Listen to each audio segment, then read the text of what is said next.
to a GW store, picked up some liquid green stuff, which I've never used before. It's brand new. Give it a shake here, and I'm going to give it a try. Ooh. Consistency looks pretty thick.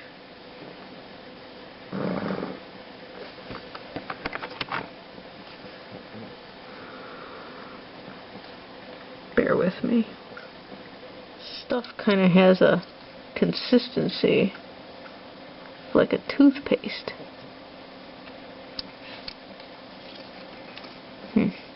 Apparently I need a lot more than that. Let's get a bigger helping here. Let's do some experimental work.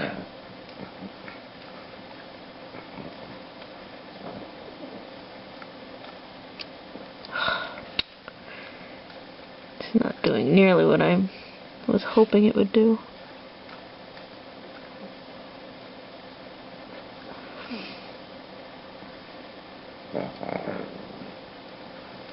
This is going to be one of those things you're going to have to apply in layers.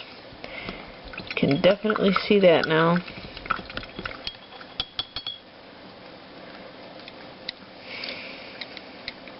So while it might save time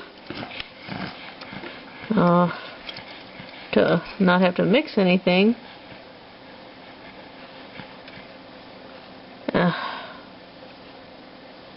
it's going to require time for layers.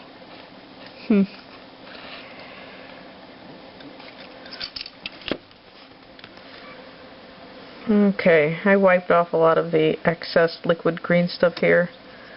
You can kind of see how well it pooled into this crevice. And like I said, it looks like the liquid green stuff is going to need several coats to, of course, come close to the thickness of the actual putty, which, you know, makes sense.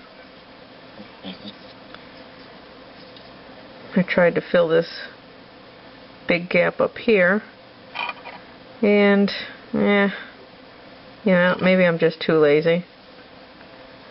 I just don't feel like going all the way with it for my own fleet. If I was doing it for a client, of course I would, but just for myself, I've used green stuff for so many years, and I'm just tired of using it. So I don't want to do it. So I just thought I'd experiment with this and see where it led me. One good thing about the liquid green stuff is that it's water soluble. So I didn't like the laydown I had before. It wasn't smooth really. So I just went ahead and cleaned it off, or at least cleaned off most of it. And it comes off the brush real nice. As you can see here, if I can even hold it up. And there's really nothing left on the brush. So that's a good thing. I could see the liquid green stuff being useful for fixing pock marks in like Citadel fine cast or any other resins. But for any really thick gaps, such as these, definitely stick with the putty type. Otherwise you're just going to be layering and layering and layering. And it can get a little tricky to smooth out, and I could tell that already just from my rather brief use of it. But it looks like it has its place for miniature modeling. So those of you who want to get serious with your miniatures, it's something to look into. It might help with resins. But thank goodness Dreadfleet is plastics, and we don't have to worry about it being resin and filling pockmarks. And I personally can deal, for my own Dreadfleet set anyway, I can deal with some gaps. I know it's not the most professional looking, but Nobody else is going to really see these anyway on the table except a few people that hopefully will play with me. Not being showcased anywhere or anything. Other than, of course, YouTube. But hopefully you guys won't mind my laziness. Please forgive me. I'm boring you, aren't I? Okay. I know on my last video I kind of gave up on the liquid green stuff a little bit, but I've since added a few more layers. So after about 4 layers, I kind of have this going on with the Bloody Reaver. And I also found that, obviously, since it's water soluble, using a wet brush to apply it works really well. Or even applying a drop of water right on top of the liquid green stuff once you have applied it on the crack. I think it got smoothed out pretty good. Hasn't completely filled these gaps, but again, it's more of a tiny crevice filler than a major gap filler.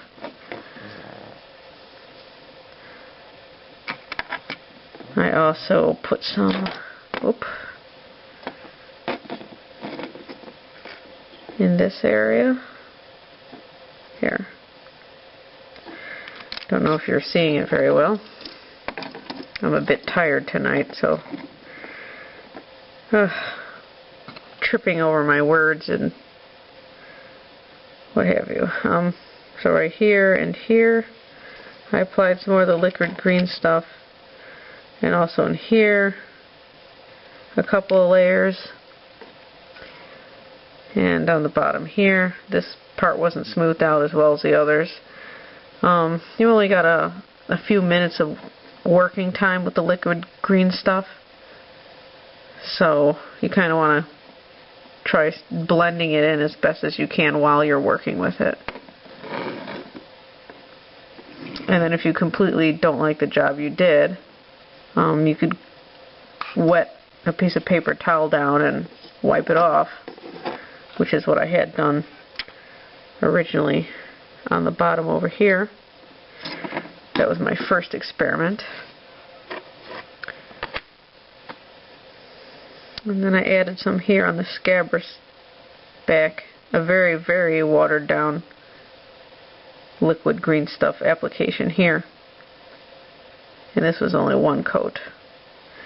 So, a little bit of experimentation. I think it'll be good for some things, not necessarily good for larger gaps. Like I said, probably more for resin cleanup and smoothing than gap filling, like the standard putty green stuff. But it's all good.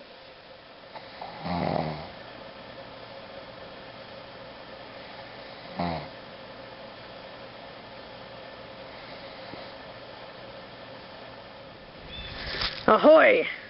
So, the next step we're going to be doing is priming. So what I like to have on hand when I prime, a couple of latex gloves, of course my primers. I'm going to show you 3 different colors of primer, black, gray, and white, the models, and some extra sprues. I usually save some of the sprues just so I can test my primer, test the weather conditions, that kind of thing. It's always best to try and have like a spare model to test prime on, but since that's, you know, hard to come by, especially with GW stuff, the next best thing, of course, is the plastic from the models. So to give you an idea of how your primer is going to lay down. Here are the main primer colors that people tend to use: black, gray, and white. The differences are, with the black, it's much easier to shade your model because the black pretty much gets in all the crevices and recesses from the get-go. White is the exact opposite. You're going to have to do a little bit more to shade and make sure the coverage is complete for all those cracks and crevices. Gray, kind of the mid-range. Personally, I usually stick with black for almost everything. I've used white plenty of times, and actually I've run out of white primer, which is why I've got Krylon here instead of Rust-Oleum. My preferred is Rust-Oleum, but I happen to be at the art store. And when it comes to primers, as long as I'm getting something good for plastics and metals, I'm happy. I do think that the automotive primers are the best, but again, you know, you can achieve the same effect with other brands. So don't necessarily just go with my brands and what I say. You can experiment and see what you like best. Always have a good selection of surfaces to prime on hand. My personal favorites, pizza boxes. But anything flat will do. Put your models up on there and prime away. I also like to set up 2 horses and just a plank of wood for any overspray, and sometimes I'll prime directly on this board. As you can see, lots of different colors here.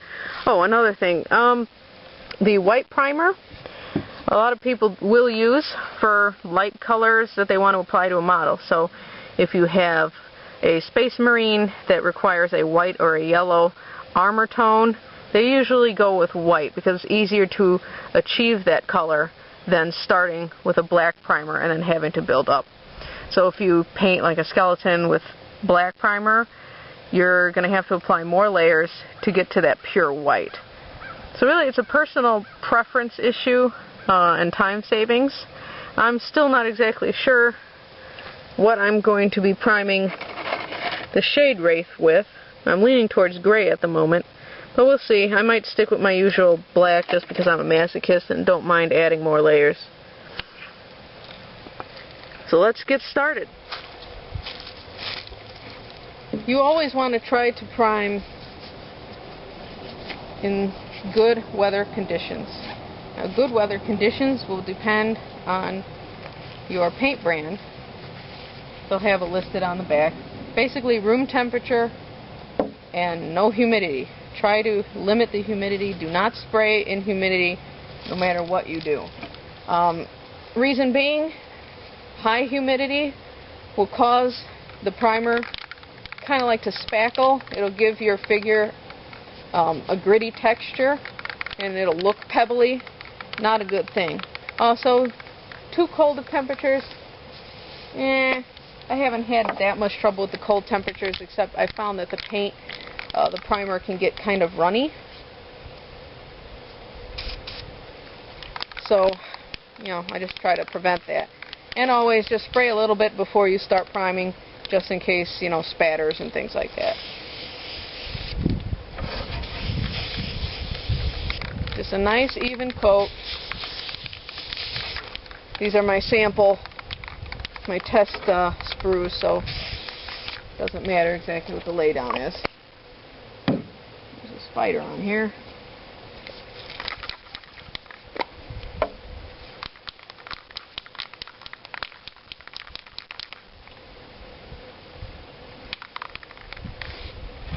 Oop, forgot to do that step.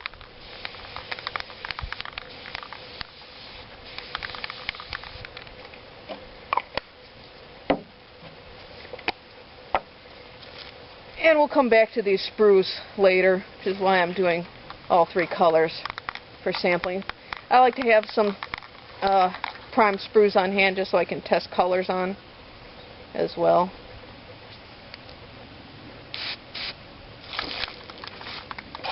Makes it a little bit easier to see what the color laydown will be on the actual model. If you don't have any sprues, if you didn't save your sprues, don't worry. You can spray a rock or something just to get an idea of if your prime is working out alright. You just want to make sure you're not getting any kind of grit. So inspect your pieces. You'll visibly be able to see the grit going on if it's too humid. And if you are being forced to spray outdoors when it's hot, as soon as you're done spraying, grab your models, bring them in the house at room temperature. Same with outside. Don't let them sit in the cold or too hot. Alright, so I've arranged the terrain pieces so that there's ample space between each piece. Make sure all of your any plastic dust from your filing is off your pieces, just blow on them, it'll come right off. I'm trying to keep the flatter pieces up here and the more three-dimensional pieces down here. And also trying to decide, I think I'm going to stick with the black primer for the terrain. I won't be using this. Check out the shirt. Piratey goodness, yes! Keep in mind your wind direction. I also have to keep in mind not getting bashed on the head with a black walnut.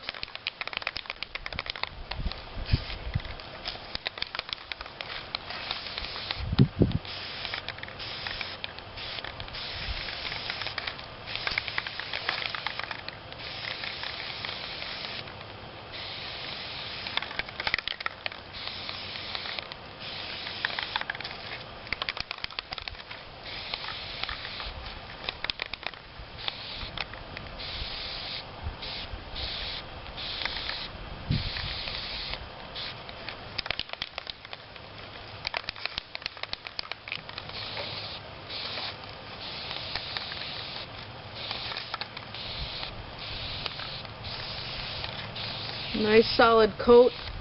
Try to get all angles. It's not going to be as bad if you miss some angles with the terrain. But obviously try to get everything.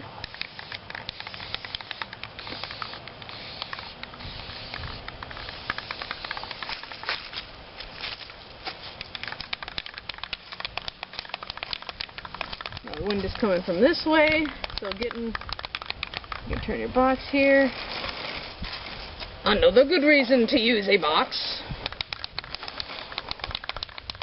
Plus the ability to bring it inside when I'm done. It is a bit warmer out here than I would like,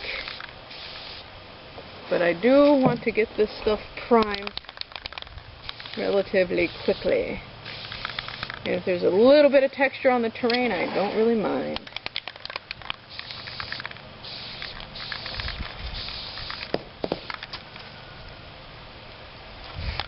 Walnuts! Look out! I normally don't do a second coat, but if ye be a perfectionist, wait about 15 minutes.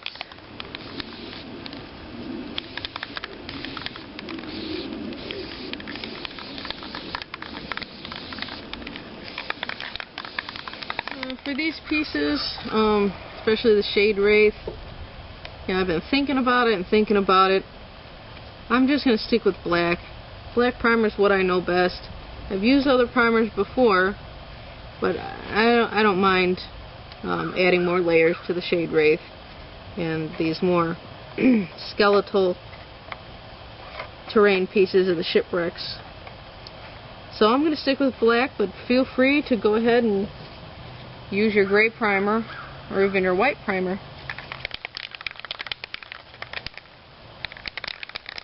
Not a problem.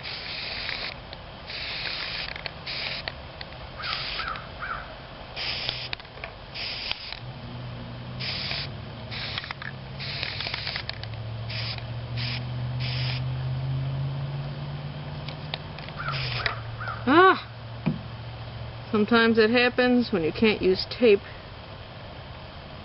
or putty to stick something down.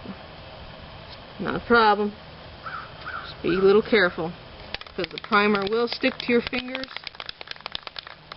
or your gloves when you touch them.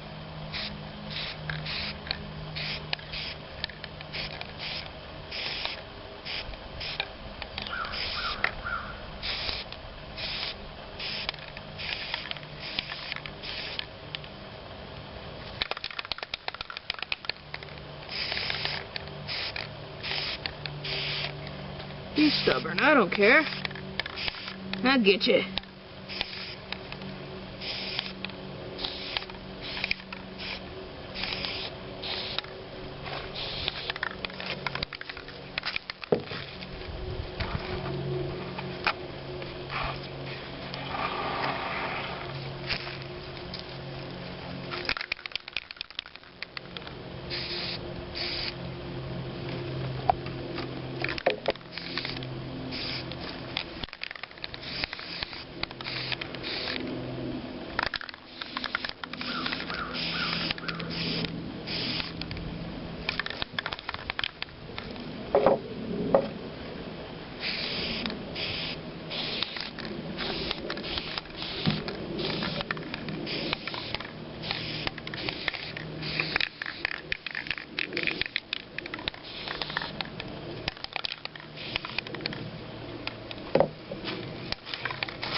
Next easiest thing to prime, bases. You can see I have them nicely spaced. I don't know if I mentioned it before, but always apply your primer in a sweeping motion. Don't get too close, don't hover too long in one spot. Better to not have full coverage than to put it on too thick and obscure detail. This is also why I only use one coat of primer myself and not two, because I find one coat works better in terms of preserving all of the fine detail.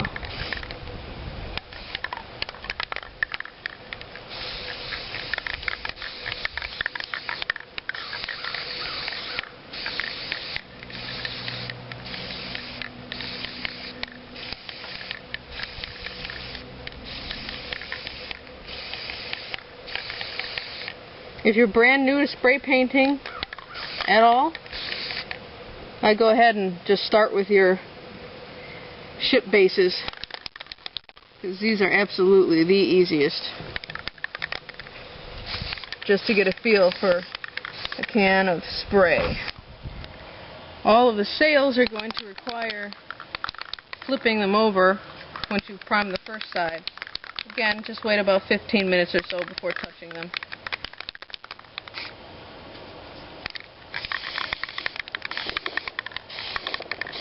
My wind direction is changing a lot from 1 minute to the next today.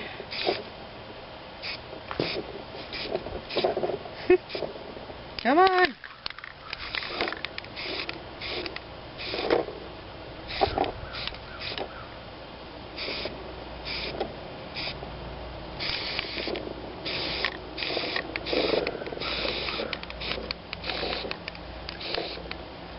Nyarr! I like sails that behave.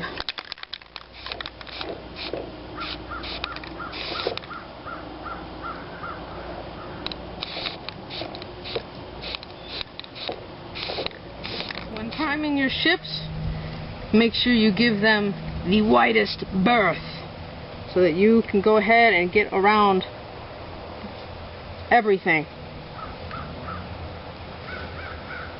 And if you need to spot prime, you can get in there and do so.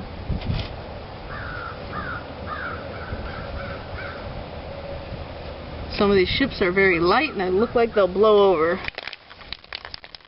Might be a problem. Make sure all of your putty, green stuff, and glue is dry. Everything overnight dry. Including when you're done with primer, leave everything overnight before you even think of smacking it with a paintbrush.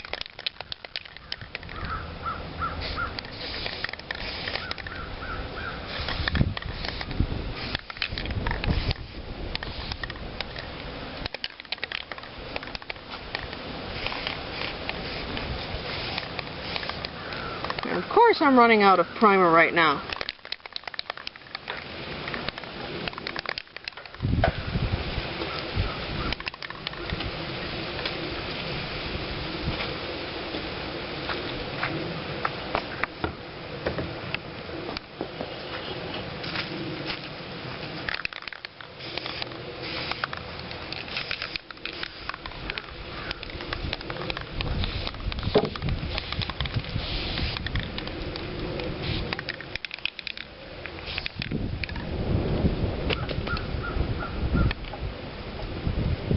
Might have to lay you down, Sea Drake. You too, Swordfish. Probably. Let's see what happens.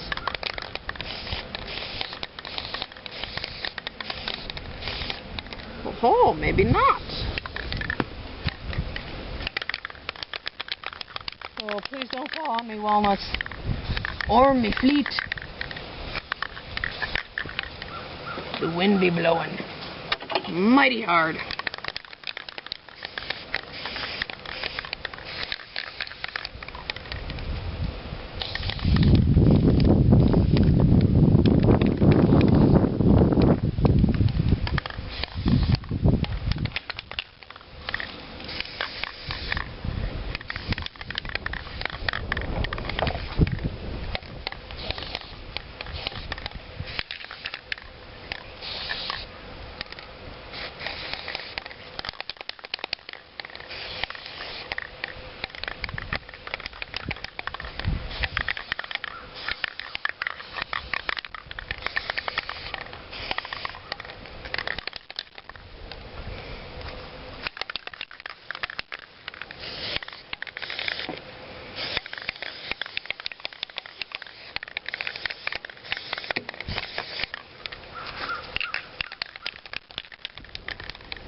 getting splatter.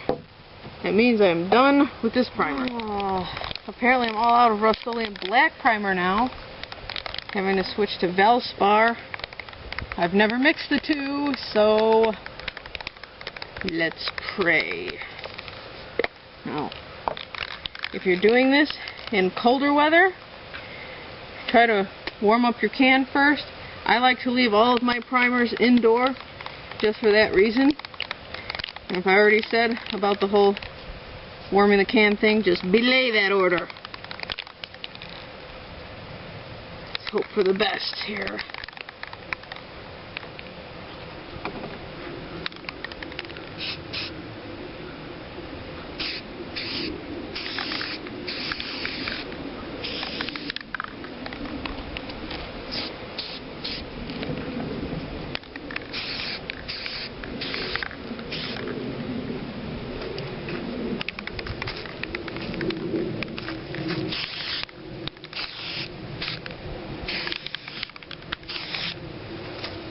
Only time will tell how the two primers will work. I'm taking a risk because I'm a pirate and I like to gamble.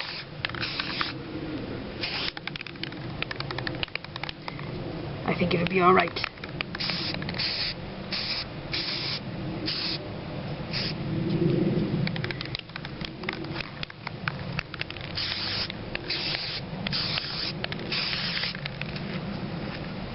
Don't know how I could have possibly run out of Rust-Oleum black primer. It's like running out of air for me.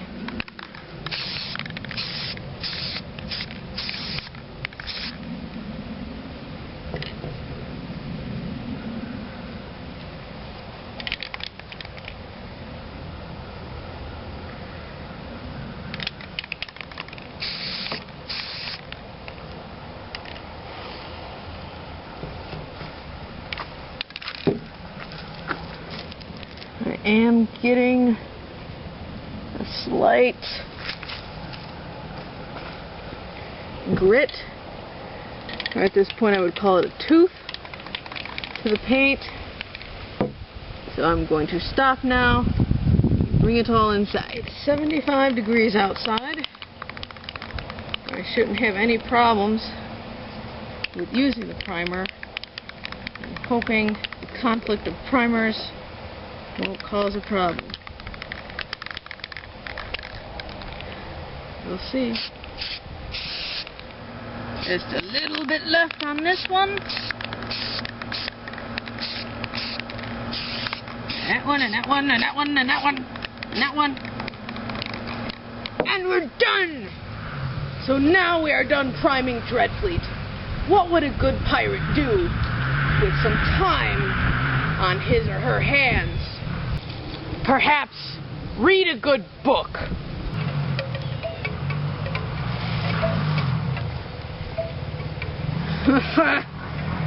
Oh, Blackbeard. Oh, he deserved a good running through. Drink some rum.